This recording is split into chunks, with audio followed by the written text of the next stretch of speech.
Hi மக்களே, இப்போ பார்த்தீங்கன்னா நம்ம வந்து கெண்டை மீன் நம்ம வலையில் நிறையா மாட்டியிருக்குது. இந்த என்ன மீன் பார்த்தீங்கன்னா அரஞ்சா மீன். இது நம்ம ஊர்லலாம் அரஞ்சா மீன் சொல்லுவாங்க.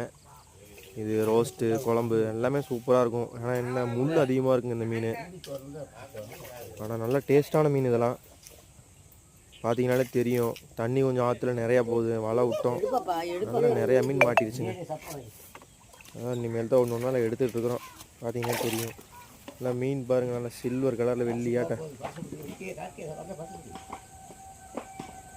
தெரியுதுங்களா? தண்ணி பாருங்க மக்களே ஆற்றுல. இங்கே பாருங்க மக்களே, தண்ணி பாருங்க 50,000 கண்ணாடி போகுதுங்க காவிரி ஆற்றுல. பாருங்க பாருங்க தண்ணி ஜம்முன்னு ஆறு. ஓகே மக்களே, வீடியோ பிடிச்சினா லைக் பண்ணுங்கள், சப்ஸ்கிரைப் பண்ணுங்கள், ஷேர் பண்ணுங்கள்.